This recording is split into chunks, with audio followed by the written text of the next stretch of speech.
Awakening in a new world. Henry Matthews felt a jolt of confusion as consciousness slowly returned to him. The last thing he remembered was falling asleep in his own bed, and now he found himself lying on a cold metallic table, surrounded by unfamiliar surroundings. The air was thick with an odd metallic tang that made his head spin. As his vision cleared, he realized he was not in his bedroom anymore. The walls were sleek and silver, curving upward to a domed ceiling that pulsated with a soft blue light. Panic surged through him. "What the hell?" he murmured, his voice hoarse and barely above a whisper. He tried to sit up, but his limbs felt heavy, as though they were weighted down by some invisible force. Just then, a door slid open with a soft hiss, and several figures entered the room. They were humanoid yet undeniably alien, tall, slender, with skin in various shades of blue. All of them were female, and their eyes glowed with an intelligence that sent a shiver down Henry's spine. One of them stepped forward, her piercing gaze fixed on him. She had deep azure skin and striking silver eyes that seemed to look right through him. Despite his fear and confusion, Henry couldn't help but notice her ethereal beauty. "The specimen is awake," she announced, her voice melodic yet clinical. "Prepare him for the tribunal." Henry's heart raced. "Wait, what? Who are you people?" He tried to demand answers, but the words caught in his throat. Two of the blue-skinned women approached, effortlessly lifting him from the table. His legs buckled beneath him as they set him upright, and he would have fallen if not for their firm grip on his arms. "Where am I?" he managed to croak out. "What's going on?" The leader of the group, the one with the silver eyes, arched an eyebrow. "All will be explained shortly. For now, you will come with us." They half-dragged, half-led him through a maze of winding corridors, the blue light pulsing in rhythm with his racing heartbeat. Finally, they arrived at a vast circular chamber. In the center stood a raised dais, upon which sat 5 more blue-skinned women. Their expressions were stoic as they regarded Henry, and he felt a chill run down his spine. "Bring the human forward," commanded one of the women. Her voice rang with authority, and Henry realized he was standing before a leadership council or a tribunal. As they positioned him before the dais, his gaze was drawn to one member of the tribunal. Her skin shimmered a soft turquoise, and her deep blue eyes held a flicker of curiosity that made him feel strangely exposed. "Human male," began the apparent leader, her tone brooking no argument. "You have been brought before us to serve a vital purpose. Our civilization faces a crisis, and you hold the key to our survival." Henry's mind reeled. What? There's been some kind of mistake. I'm just a regular guy from Earth. I don't know anything about... Silence. Another tribunal member interrupted sharply. "You will speak when given permission."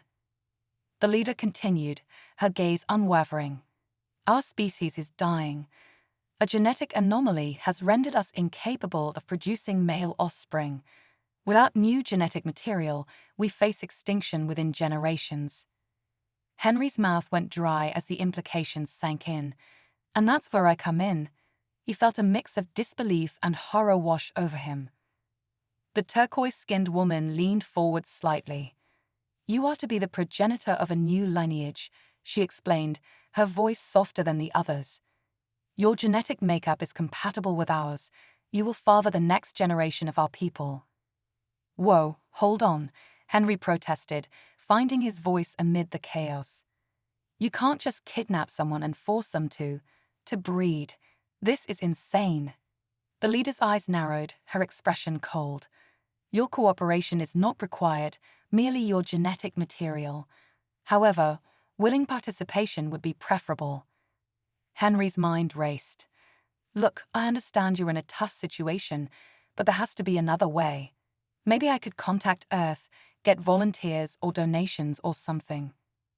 A ripple of amusement passed through the tribunal, and the silver-eyed woman standing near him spoke again. "Your planet is primitive, barely capable of interstellar travel. We have been observing humanity for centuries. You were chosen specifically for this task." "Why me?" Henry demanded, feeling a surge of anger. I'm nobody special.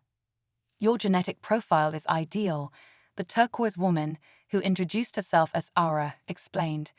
Strong, diverse, with few hereditary weaknesses. You are also, she paused, her gaze sweeping over him in a way that made Henry acutely aware of his vulnerability. Physically suitable. Henry felt a flush creep up his neck, a mix of embarrassment and an unexpected flicker of arousal. He pushed the feeling aside, focusing on the grim reality of his situation. This is kidnapping, he'd argued. It's a violation of my rights.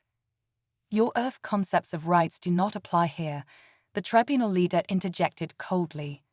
You will fulfill your purpose willingly or not. The survival of our species depends on it. Henry clenched his fists at his sides. And if I refuse? The silver-eyed woman placed a hand on his shoulder, her touch sending an involuntary shiver through him. Refusal is not an option, Henry Matthews of Earth. You will provide what we need one way or another. How do you know my name? He asked, startled. A thin smile curved the woman's lips. We know everything about you, Henry. Your likes, your dislikes, your deepest desires and darkest fears. We chose you for a reason. Henry stepped back, but her grip tightened. This is wrong, he insisted. I won't do it.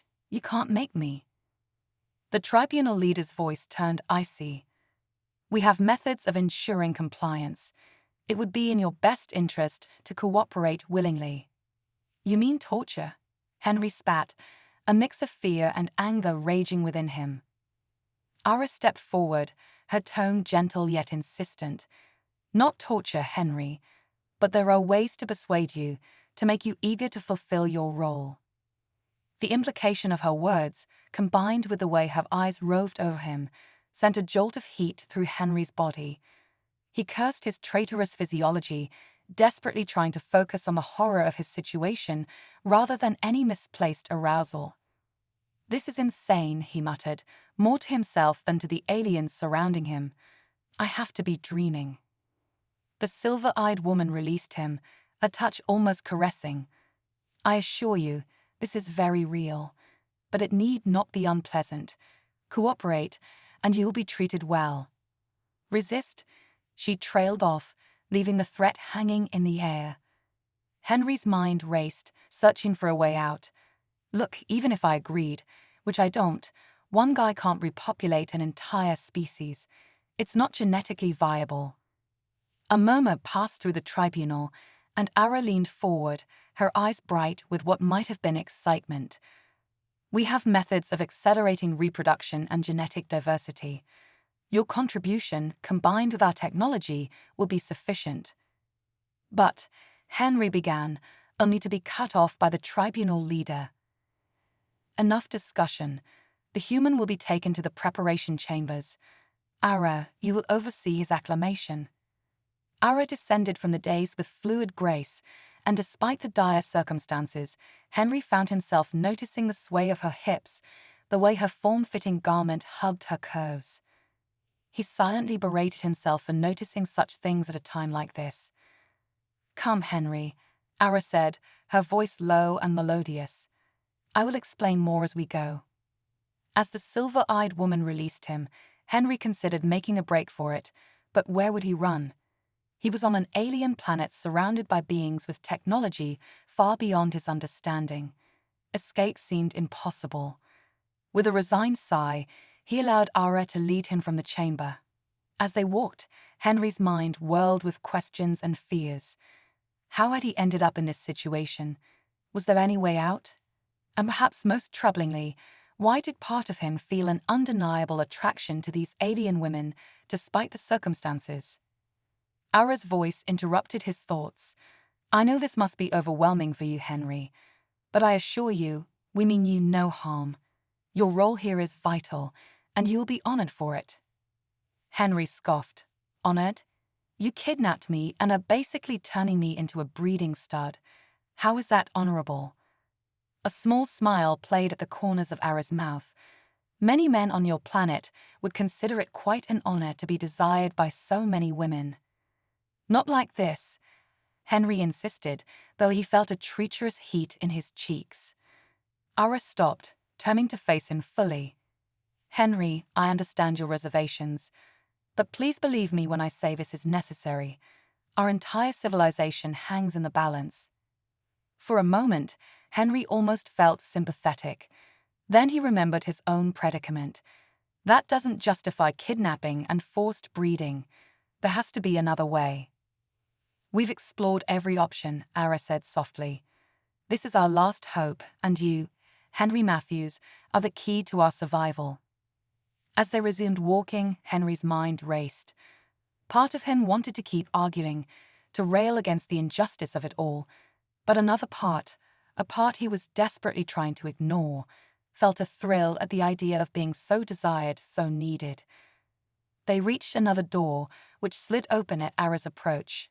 Inside was a spacious chamber, far more comfortable than the examination room he had woken up in. A large bed dominated one wall, while another held what appeared to be some sort of entertainment system. These will be your quarters, Ara explained. You'll find everything you need here: food, clothing, entertainment, all tailored to your preferences. Henry's eyebrows shot up. My preferences? How could you possibly know? As we said, we've been studying you for some time, Ara replied. We want you to be comfortable here. Comfortable? Henry laughed bitterly. I'm a prisoner. Ara's expression softened. I prefer to think of you as an honored guest, one whose cooperation is vital to our future. She stepped closer, and Henry caught a whiff of an exotic, intoxicating scent. His body responded traitorously, and he took a step back. I won't do it, he insisted, though his voice lacked conviction. I won't be part of this. Ara's lips curved in a knowing smile. We'll see, Henry. I think you'll find that resistance becomes difficult in time. With that, she turned and left the room, the door sliding shut behind her. Alone in his new prison, Henry sank onto the edge of the bed, his head in his hands. How had this happened? How could he possibly get out of this situation? And perhaps most troublingly, why did part of him feel a growing excitement at the prospect of what lay ahead? As the reality of his captivity settled in, Henry realized he faced a battle, not just against his alien captors, but against his own desires and instincts. Maintaining his autonomy and moral principles would be a constant struggle, one he wasn't entirely sure he could win. The dilemma of desire days melted into each other within the confines of his opulent prison. The room, while furnished with every luxury, felt increasingly claustrophobic as Henry Matthews paced its plush carpet. The stark reality of his situation gnawed at him like a relentless hunger. He was a captive on an alien planet, thrust into a role he had no desire to fulfill.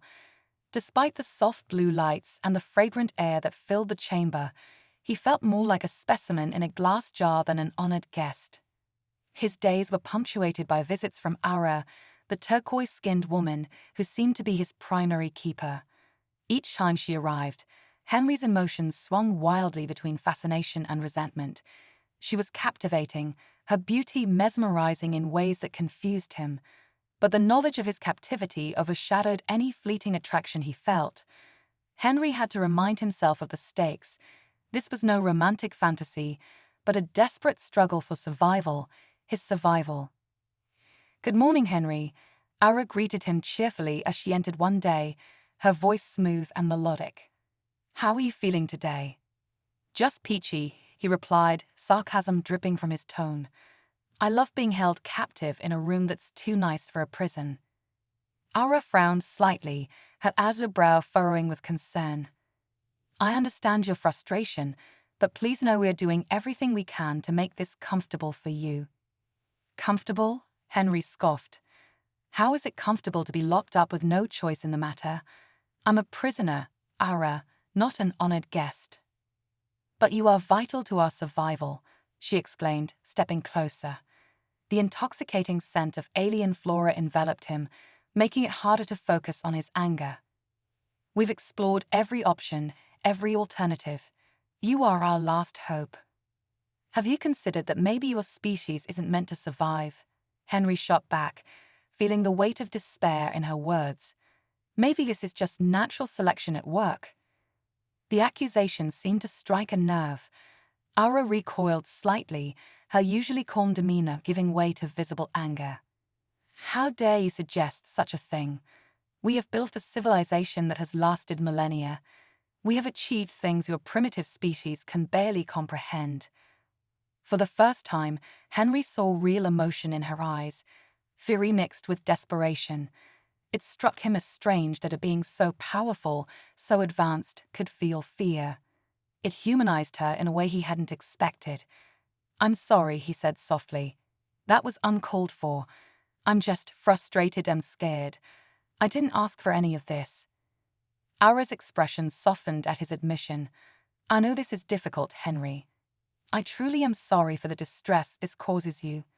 But you must understand, we have no other choice. We need your genetic material to ensure the continuation of our race." The conversation hung in the air like a thick fog, and Henry felt the weight of Aura's words settling over him. "What if I refuse?" he asked, forcing himself to look into her eyes. "What then? There are consequences to refusal," Aura replied carefully, her tone shifting to one of caution. "But I believe you do not want to face them.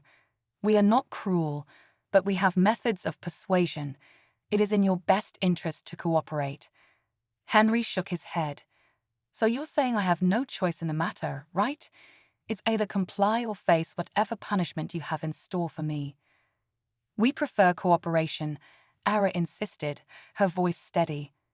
"But make no mistake, the survival of our species hangs in the balance. We need you." Henry sighed, rubbing the back of his neck. "I'm just one guy. How can I possibly be that important?" "Because," Aura said, her voice dropping to a near whisper, "we have studied you for many cycles. Your genetic profile is exceptional. You are strong, healthy, and your diversity is ideal for our needs. You could father a new generation, one that might hold the key to our survival." The enormity of her words struck him. He was being asked to be a father, no, a progenitor, of an entire species. But why me? Why not someone else? There must be other men you could choose from, even on Earth.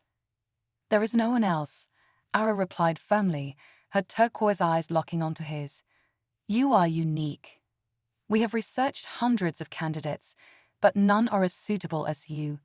It is your genetic makeup that can ensure the continuation of our race." "So I'm just a genetic lottery ticket to you?" He shot back, anger flaring again. "A means to an end." "No," Aura said, her tone softer now.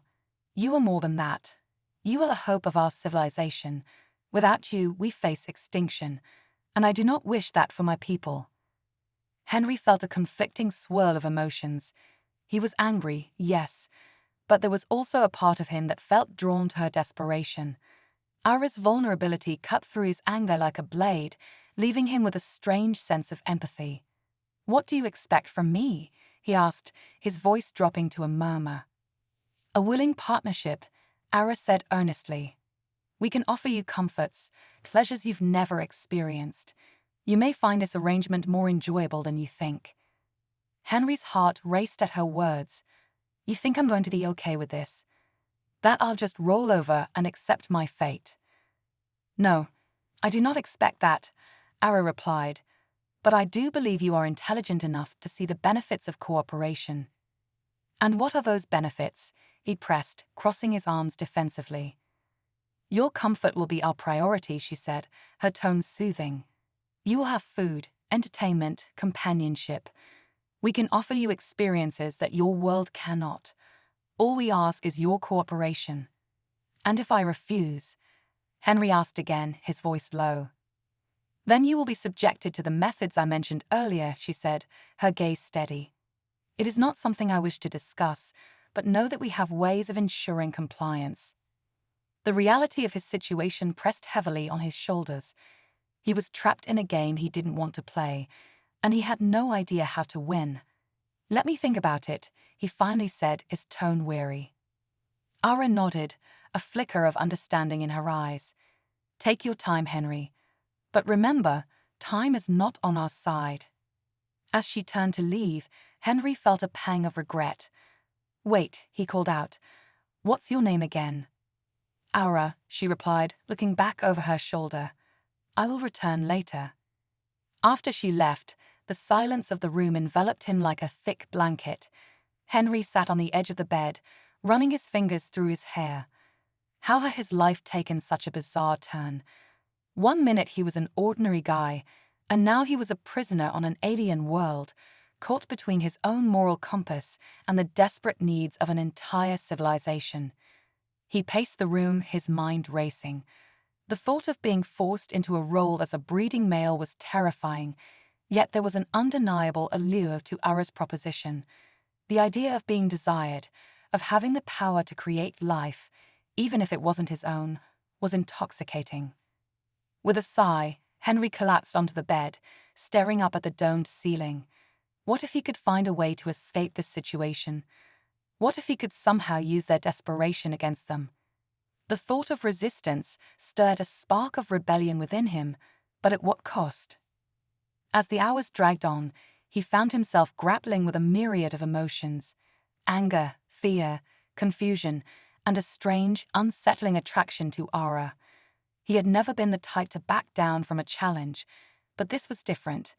He wasn't just fighting for himself, he was up against the very fabric of another species' survival. Henry knew he had to make a decision soon. He could either choose to fight against his captors, or he could bend to their will and find a way to navigate this uncharted territory. But the longer he waited, the more uncertain he felt. With determination brewing in his chest, he resolved to learn more about these aliens, about their culture, their technology, and most importantly, their weaknesses. If he was going to survive, he needed to understand the enemy, and perhaps in doing so, he could find a way to turn the tables. As the sun set beyond the metal walls, casting shadows across the room, Henry knew he was in for a fight, not just against the tribunal, but against his own nature and desires. The battle for his autonomy was just beginning, and he was ready to seize his fate, one way or another. The Pact of Survival. The next day began with the soft chime of a melodic tone resonating through Henry's quarters, heralding Aura's return. He had spent the night tossing and turning, wrestling with the confusion and fear that had taken residence in his mind. The weight of his situation bore down on him, pressing him to find a way to navigate this unfamiliar territory. Would he remain defiant, or would he consider Aura's offer? Each scenario played out in his head like a movie, but he knew that mere thoughts would not change his reality. As the door slid open, Aura stepped inside, her presence radiating an aura that was both captivating and intimidating. Her turquoise skin shimmered under the soft blue lights of the room, and Henry felt a jolt of confusion at the mix of fear and attraction. "Good morning, Henry," she greeted him, her voice as melodic as ever. "Are you ready to discuss your role?" Henry took a deep breath, attempting to steady his racing heart. "I need to understand what this will entail. If I'm going to be a part of this, whatever this is, I need to know what you expect from me." Aura's expression shifted, a flicker of relief passing over her features. "I appreciate your willingness to engage, Henry. Your role will involve much more than mere reproduction. You will be integral to our society, a key figure in a new lineage. But first, we must prepare you for the transition." "Transition," he echoed, furrowing his brow. "What exactly does that mean?" Aura stepped closer, the intoxicating scent of alien flora surrounding him like a warm embrace. "It means we will help you acclimate to our culture, our way of life. You will learn about our society, our values, and most importantly, the responsibilities that come with your new role." Henry crossed his arms defensively, trying to maintain some semblance of control. "And what responsibilities are those? Just to be a breeding male?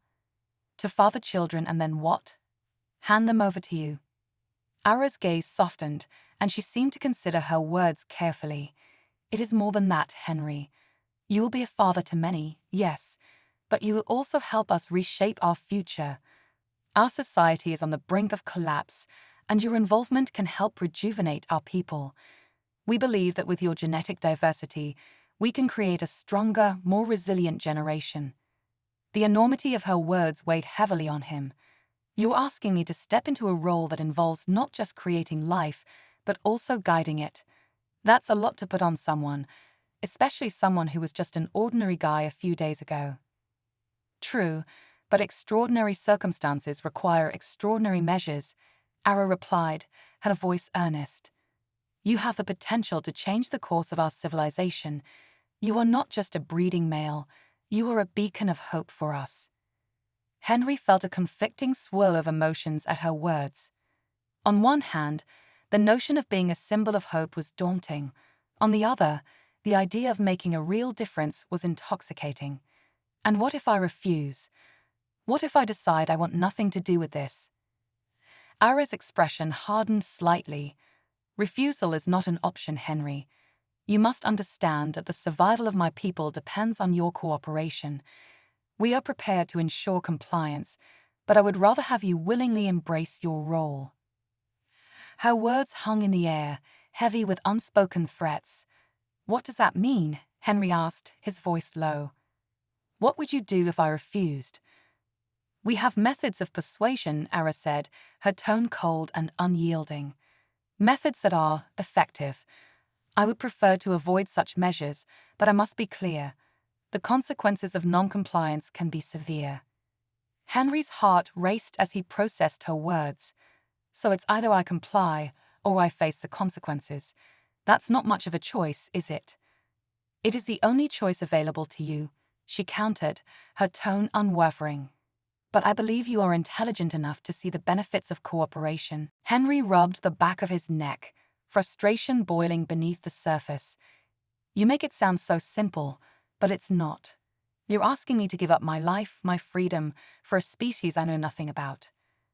"A species you have the potential to save," Ara interjected, her eyes intense. "You will find that our culture is rich and complex. We have art, science, and a deep appreciation for beauty and life. You could experience all of this.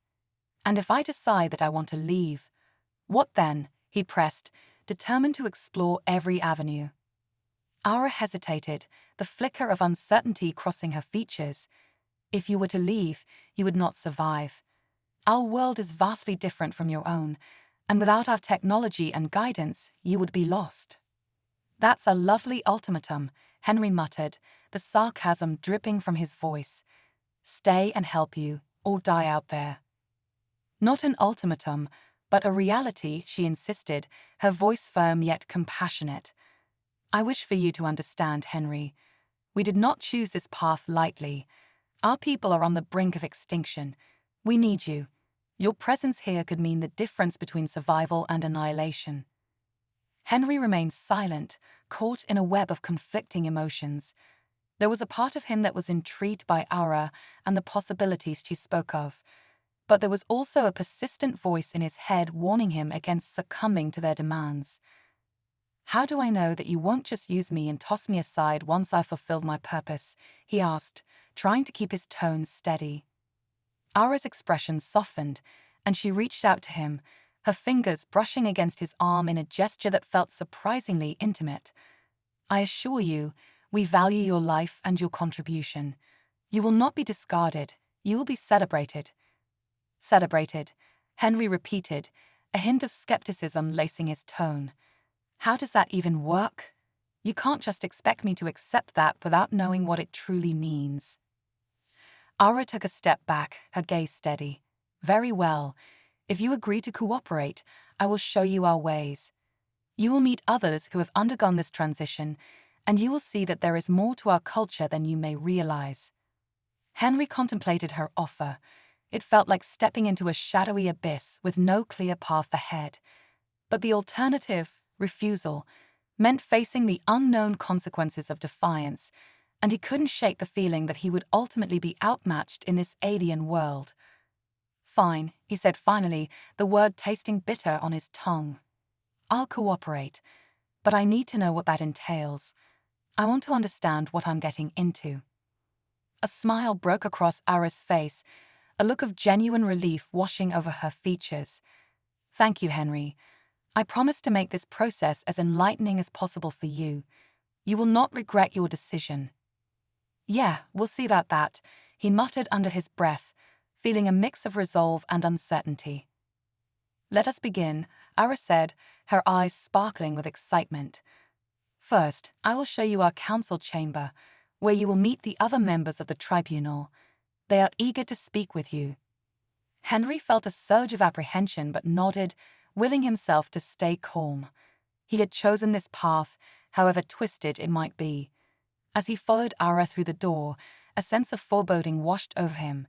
He was stepping deeper into the unknown, a world where he would have to navigate the complexities of an alien culture, all while grappling with the looming shadows of his own desires and the responsibilities that awaited him. The corridor they traversed was long and lined with more of the soft blue lights that bathed the metallic walls in an ethereal glow.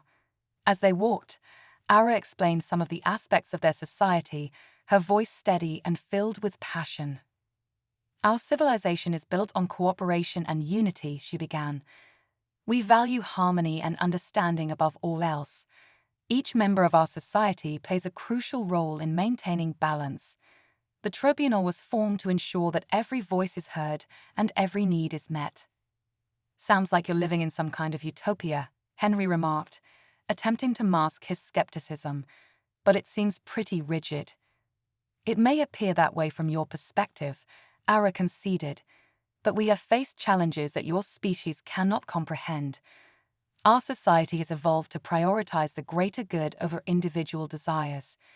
This has allowed us to flourish, but it has also led to the crisis we face now. Henry couldn't help but admire her passion for her people, even if he found her perspective somewhat skewed. What exactly is this crisis you keep talking about? He asked, curiosity piqued. Ara hesitated, and a shadow flickered across her face. The genetic anomaly I mentioned has left us unable to produce male offspring. Without a male genetic contribution, our lineage is at risk. We cannot sustain ourselves, and extinction looms closer with each passing cycle. Henry's heart sank as he considered the gravity of her words. So you really think I can help with that? He asked, struggling to wrap his head around the implications. Yes, Ara replied earnestly. With your genetic diversity and strength, we believe that you can father a new generation, a generation that can inherit the best traits of both our species. They reached a grand chamber with high ceilings, filled with intricate murals depicting scenes of cooperation and prosperity among the blue-skinned beings. Henry felt a twinge of awe at the artistry and craftsmanship on display. This is our council chamber, Ara announced as they stepped inside. The room was circular, with a dais at the center where several members of the tribunal awaited them, their expressions serious yet curious. Welcome, Henry Matthews, the tribunal leader greeted, her silver eyes fixed on him. We are eager to hear your thoughts and understand your intentions. Your acceptance of our proposal is crucial for our future. Henry stood before them, feeling the weight of their expectations. I'm still processing everything, he admitted, his voice steady. But I want to understand what being a part of this entails. Then let us begin, the tribunal leader said, gesturing for him to take a seat at the dais. We have much to discuss, and time is of the essence. As Henry settled into his new role, the realization struck him. He was not just a participant in their plans. He was now entwined in the fate of an entire species. The stakes had never been higher, and he would have to navigate this new life with both caution and resolve. In that moment, as he faced the tribunal, he recognized that this was the beginning of an extraordinary journey, one that would test the limits of his understanding, challenge his desires, and ultimately shape the future of two worlds colliding. The path to acceptance. The council chamber buzzed with an electric energy as Henry Matthews settled into his new role. The 5 blue-skinned women of the tribunal regarded him with a mixture of expectation and curiosity, their expressions serious yet strangely welcoming. Each of them radiated an aura of authority, but beneath that veneer, Henry sensed a flicker of hope, a hope that hinged on his acceptance of their daunting proposal. The tribunal leader, her silver eyes piercing, broke the silence first. Henry, we understand that this situation is unprecedented for you. You are an outsider in our world, and we wish to make this process as clear and comfortable as possible. Let us explain what being part of our future entails." Henry nodded, swallowing the knot of anxiety in his throat. "I appreciate that. I just need to know what you expect from me." One of the other tribunal members, with deep azure skin and striking green eyes, leaned forward. "You will be introduced to our practices of genetic contribution. This includes the creation of offspring, of course, but it is also about nurturing a new generation that can embody the strengths of both our species." "Are you saying I'll be expected to raise these children?" Henry asked, his voice tinged with disbelief. The thought of being responsible for a lineage he had not chosen was daunting. "Not alone," the turquoise-skinned Ara interjected, her tone gentle. "You will share this responsibility with us. Our society values community and cooperation. The upbringing of our children is a collective endeavor, and we will be by your side throughout the process." Henry leaned back in his chair, absorbing their words. "So, what does this look like in practice? You're saying I won't just be a donor, but part of their lives?" "Exactly," the tribunal leader affirmed. "You will be involved in their upbringing, education, and cultural assimilation. Your presence will serve as a bridge between our two worlds, teaching them about humanity while also learning from our traditions." The enormity of their expectations began to sink in, and Henry felt a mix of dread and fascination. "I still have so many questions. What kind of life will these children lead? What will you teach them?" "Ah," the tribunal member with lavender skin chimed in, her voice warm. "Our children will be raised to understand both cultures. They will learn the values of empathy, cooperation, and respect for all life forms. They will also be taught about Earth and its complexities. We believe that the fusion of our knowledge and strengths can lead to a brighter future." Henry could hardly fathom the weight of this responsibility. "And what if I fail?" he asked, his voice barely above a whisper. "What if I'm not enough?" "Henry," Ara said softly, her eyes filled with understanding, "you are already enough simply by being here. This is not solely about your genetic contribution. Your experiences, your stories, and your perspective will enrich their lives in ways that our technology alone cannot." The tribunal members nodded in agreement, their eyes reflecting a shared conviction. A wave of unexpected warmth washed over him, and for the first time since arriving in this strange world, he felt a flicker of connection, an understanding that transcended the confines of their respective cultures. "Tell me more about your society," Henry urged, eager to grasp the full scope of what lay ahead. "What are your customs, your values?" The tribunal leader smiled, her expression softening. "We are a matriarchal society that values the wisdom of our elders and the strength of our community. Art and science are interwoven in our culture. We believe that creativity drives innovation. Our history is rich with accomplishments, but it is also filled with lessons learned from past mistakes." Ara added, "We celebrate the diversity of our species through festivals that honor both our heritage and our connection to the cosmos. Each child is seen as a promise for the future, a continuation of our legacy." Henry's mind raced with the possibilities. What about conflict? How do you handle disagreements or challenges? The lavender-skinned woman answered, "We emphasize dialogue and understanding. Conflicts are resolved through discussion, often with the guidance of a council.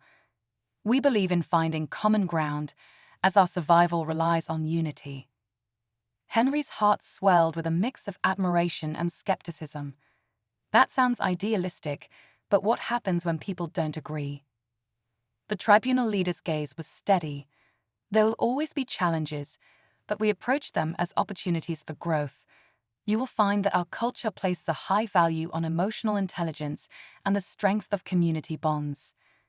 As they spoke, Henry felt a transformation within himself, a gradual acceptance of this new reality. "And what about me?" he asked. "How do I fit into this world?" "You will play a central role in creating the next generation," the tribunal leader said. "You will be a father, a teacher, and a partner in this endeavor. Your life will intertwine with ours, and through this bond, We will forge a new path together. Henry leaned forward, his heart racing. What if I want to return to Earth? What if I want to visit my family?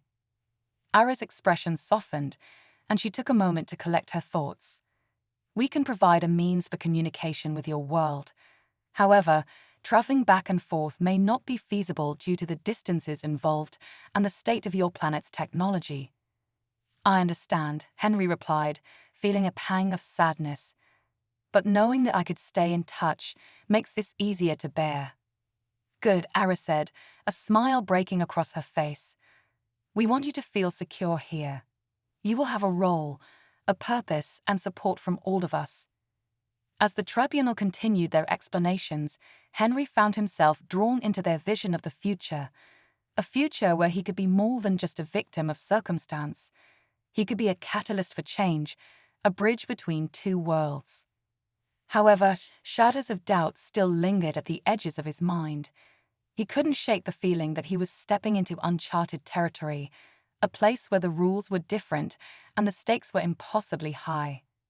After a lengthy discussion, the tribunal leader finally leaned back in her chair.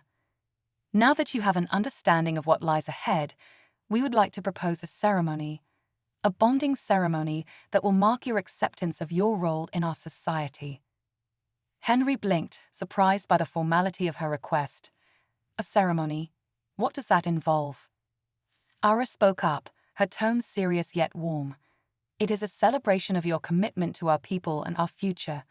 It will involve both ritual and tradition, and you will be welcomed as one of us. And if I say no? He asked, feeling the weight of their anticipation bearing down on him. Refusal will not be an option, the tribunal leader replied, her voice firm. But we hope you will see this as a step toward unity and acceptance. It is meant to strengthen the bond between you and our people. Henry felt a knot tighten in his stomach. He was already caught in their web, and the thought of refusing now seemed daunting. I'll think about it, he said finally, the words tasting like a bitter compromise. Good, Ara replied, her eyes sparkling with enthusiasm. We will give you time to consider this, but know that the ceremony is an important step for both you and our civilization. As they wrapped up the meeting, Henry left the council chamber with a newfound sense of purpose, though the enormity of his commitment loomed over him like a storm cloud.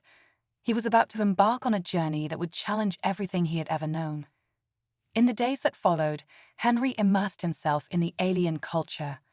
Ara introduced him to various customs and traditions, guiding him through the intricacies of their way of life.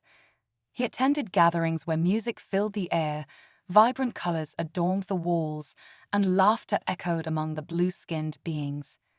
At each event, Henry felt himself gradually shedding his fear and uncertainty. The bonds of community were palpable, and he began to appreciate the depth of connection these beings shared. They weren't merely aliens, they were individuals with hopes, dreams, and a profound sense of belonging. However, despite the warmth of their welcome, doubts lingered. Could he truly embrace this new life? Would he be able to fulfill their expectations and rise to the occasion? And what if he failed? As the days turned into weeks, the moment for the ceremony drew closer. With each passing day, the pressure mounted. Ara remained a constant presence, her unwavering support a source of comfort and anxiety. She believed in him, which made him feel both honored and terrified. Finally, the day arrived. The tribunal had prepared an elaborate ceremony that would officially mark Henry's acceptance into their society. The chamber where the ceremony would take place was adorned with vibrant tapestries that depicted the history of their civilization, images of strength, resilience, and unity. Henry stood at the center of the chamber, his heart pounding as he gazed at the assembled tribunal members and community members. They looked upon him with expectation and hope, their blue skin shimmering under the ambient light. This was his moment, the culmination of everything he had grappled with since being thrust into this world. Ara stood beside him, her presence a steadying force. "Are you ready?" she asked softly, her eyes reflecting a mixture of anticipation and concern. "I think so," he replied, though doubt gnawed at him. I've never done anything like this before. You are not alone, she assured him, taking his hand in hers. We are all here for you, and together we will forge a new path. As the ceremony began, the tribunal leader stepped forward, her voice ringing with authority. Today we gather to celebrate the union of two worlds. Henry Matthews, you have been chosen to be the progenitor of a new lineage, a symbol of hope for our future. With every word, Henry felt the gravity of the moment intensify. He was being woven into the fabric of their society, a tapestry that was vibrant and alive. He could feel the weight of their expectations resting on his shoulders, but there was also an undeniable sense of possibility. As the leader continued, he found himself reflecting on the journey that had brought him to this point. He was no longer just a captive, he was part of something greater than himself. The fear that had once paralyzed him began to morph into a sense of purpose. When the moment came for him to speak, Henry took a deep breath and stepped forward. I stand before you today, not just as a representative of Earth, but as someone willing to embrace this opportunity. I may not know what lies ahead, but I promise to do my best to honor your trust and contribute to our shared future. The chamber erupted in a chorus of approval, the blue-skinned beings expressing their joy through harmonious sounds that resonated in Henry's heart. In that moment, he realized he was no longer an outsider. He had become part of their community. The ceremony continued, marked by rituals that symbolized unity and strength. As they joined hands and voices, Henry felt a sense of belonging begin to take root within him. It was a powerful reminder that while he had been thrust into an unfamiliar world, he could find a way to make it his own. The final blessing came as Ara stepped forward, her expression radiant. May our bond be a source of strength and hope for both our peoples. Together, we will forge a new lineage that transcends the boundaries of our worlds. As the ceremony concluded, the atmosphere shifted from solemnity to celebration. Music filled the air, and the vibrant colors of the chamber sparkled with life. Henry found himself swept into the festivities, surrounded by laughter, dancing, and an overwhelming sense of joy. For the first time since his arrival, he felt a glimmer of hope. He was not just a pawn in their game, he was a partner in their quest for survival. The journey ahead would not be easy, but it would be filled with purpose and the potential for profound connection. In that moment of unity, Henry understood that he had the power to create a future where both species could thrive, and as he joined in the celebration, he felt the weight of the world lift from his shoulders, replaced by a sense of belonging that he had never expected to find. Embracing the unknown. The celebrations continued long into the night, a tapestry of music, laughter, and vibrant colors that filled the council chamber. Henry Matthews found himself caught up in the euphoria of the moment, the sounds of joyous singing and rhythmic dancing wrapping around him like a warm embrace. For the first time since his abduction, he felt a flicker of belonging, a sense of community that transcended the boundaries of his own world. As he danced with the blue-skinned beings, their movements fluid and graceful, Henry began to realize that he was no longer just an observer in this alien society. He was an active participant, a member of a new family that had welcomed him with open arms. Each smile exchanged, each touch shared, deepened his connection to them and to the promise of a shared future. But beneath the surface of the celebration, a gnawing uncertainty lingered in Henry's mind. He couldn't shake the fear that accompanied this newfound sense of belonging. What would happen when the celebrations faded and reality set back in? Would he truly be able to fulfill the monumental expectations placed upon him? The weight of responsibility was still a heavy cloak around his shoulders. The festivities eventually wound down, and as the last notes of music faded into the stillness of the night, Henry found himself standing alone at the edge of the chamber. He gazed around at the remnants of the celebration, empty cups, scattered decorations, and the warm glow of the ambient lights. It was a moment of reflection, a pause to catch his breath before the next chapter of his life unfolded. Ara approached him, her expression softening as she sensed his internal struggle. "You handled the ceremony beautifully, Henry," she said, her voice soothing like a gentle breeze. "You were truly a part of us tonight." "Thank you," he replied, though doubt still lingered in his heart. "I just can't shake the feeling that I'm still an outsider. This is all so new to me." Ara smiled, a warmth radiating from her. "It is normal to feel that way, especially when facing such significant changes. But remember, you are not alone in this journey. We are all here to support you, and your willingness to embrace this role speaks volumes about your character." Henry appreciated her words, but they did little to quell the anxiety bubbling within him. "What if I fail?" he asked, the question hanging heavy in the air. "What if I'm not what you need?" "Failure is part of growth," Ara said, her tone firm yet encouraging. "You will make mistakes, as we all do. What matters is your intention and commitment to learn and adapt. We believe in your potential, and together we can create something extraordinary." "Extraordinary," he repeated, allowing the word to linger in his thoughts. The possibility of achieving something remarkable was both exhilarating and terrifying. And what if I can't adapt? What if I can't be the father you need me to be? Ara reached out, placing a reassuring hand on his arm. "You have already taken the most important step by being here. The bond between us will grow as we navigate this path together. Trust that you will find your way." Henry nodded, her words wrapping around him like a lifeline. "I want to believe that, I really do." The next few days unfolded with a whirlwind of activity and education. Ara guided Henry through the intricacies of their culture, introducing him to various aspects of their society. He learned about their art forms, intricate sculptures made from bioluminescent materials that glowed softly in the dark, paintings that depicted their history, and music that resonated with the very essence of their being. During one particularly memorable session, Ara took him to a communal gathering where the members of the tribe shared stories of their past. Seated in a circular formation, the atmosphere was electric with anticipation as an elder began to speak. "Our history is rich with lessons learned," the elder began, her voice commanding attention. "We have faced challenges that tested our strength and unity, but we emerged resilient. Each story we share is a thread woven into the fabric of our identity." Henry listened intently, captivated by the tales of bravery, sacrifice, and perseverance. He began to understand the depth of their culture, the values that shaped their society, and the importance of community bonds. After the gathering, Ara approached Henry, her eyes sparkling with enthusiasm. "Did you enjoy the stories?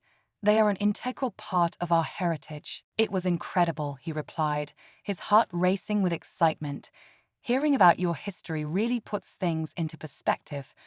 I see now how important it is to share those experiences." "Exactly," Ara beamed. "And now you have the opportunity to contribute your own stories. Your life on Earth, your experiences, these are invaluable to us. They will help shape the next generation." Henry felt a swell of pride at the thought. "You really think my experiences matter?" "Absolutely," she affirmed. "Your unique perspective will enrich our culture and create a bridge between our worlds. We want our children to understand the richness of both Earth and our civilization." The more Henry learned, the more he felt a sense of purpose awakening within him. It was as if the pieces of a puzzle were slowly coming together, revealing a picture that was both beautiful and complex. The fear that had once paralyzed him began to recede, replaced by a growing determination to embrace this opportunity. As days turned into weeks, Henry became more involved in their community. He participated in festivals celebrating their agricultural harvests, helped with educational programs for the younger members, and even began to engage in artistic endeavors, creating pieces that combined elements of both his world and theirs. During one particular festival, as they celebrated the bounty of their crops, Henry found himself leading a group of children in a game he had played as a child. They laughed and chased each other through the fields, their joy infectious, and he felt an overwhelming sense of connection to them. It was a moment of pure bliss, a reminder that despite the challenges, there was beauty in their shared experiences. However, the specter of his responsibilities loomed large. As the days passed, the tribunal began to discuss the next steps in his role as a progenitor. They had introduced the concept of the bonding ceremony with potential partners, women selected from within their society who would join him in this crucial task. One evening, as Henry and Ara walked through a lush garden illuminated by bioluminescent plants, he finally broached the topic. "I've been hearing whispers about the bonding ceremony. What does that involve?" Ara paused, her expression thoughtful. "It is a significant step in your journey, Henry. The bonding ceremony will formally establish your connection to a chosen partner, allowing you to fulfill your role as a progenitor. It is both a celebration and a commitment to shared responsibilities." "Chosen partner," Henry echoed, his heart racing. "How does that work?" "The tribunal has selected individuals who align with your genetic profile and who have expressed a willingness to engage in this process," Ara explained. "They will participate in the ceremony alongside you, and is an opportunity for you to build a relationship that goes beyond mere biology." Henry felt a knot tighten in his stomach. "And what if I don't want that? What if I want to choose my own partner?" Ara's expression softened, and she stepped closer. "Your feelings are valid, but it is important to understand that our society is structured around collective responsibility. While individual desires matter, the greater good must also be considered. The women chosen for you have been selected for their compatibility with you, and they are eager to welcome you into their lives." "And what if I can't connect with them?" he asked, uncertainty creeping into his voice. "What if it feels forced?" Ara regarded him with a mix of understanding and empathy. "This is a process, Henry. Relationships take time to develop, and it is essential to approach it with an open heart. You may find that connections can blossom in unexpected ways." "I just don't want to feel like I'm being coerced," he admitted, vulnerability creeping into his words. "I want it to be real." "Real connections can grow from the foundation of shared experiences," Arrow reassured him. "Take the time to get to know the women chosen for you. They, too, are navigating their own feelings and desires. It may surprise you how genuine these relationships can become." As they walked through the garden, the sense of alien flowers enveloped him, and the soft glow of the bioluminescent plants provided a sense of peace. Henry took a deep breath, allowing himself to feel the weight of Ara's words. Perhaps there was merit in embracing this path. "Okay," he said finally, determination settling in. "I'll give it a chance. I'll meet them and see where it leads." Ara smiled, her eyes sparkling with approval. "That is a wonderful decision, Henry. I believe you will find it rewarding in ways you may not yet understand." In the following days, the preparations for the bonding ceremony were underway. Henry found himself swept up in the excitement of the community, the air filled with anticipation and joy. As he learned more about the women chosen to bond with him, his apprehension began to fade, replaced by curiosity. Each day, he met with different women, sharing stories, laughter, and moments of vulnerability. They were intelligent and strong, each possessing a unique perspective on life that enriched his understanding of their culture. With every encounter, Henry felt the walls he had built around himself begin to crumble. There was Lyra, a passionate artist who painted vibrant murals that captured the beauty of their world. Then there was Kira, a skilled scientist dedicated to finding solutions to their species' genetic crisis. And finally, there was Talia, a compassionate healer who offered insights into their deep connection with nature.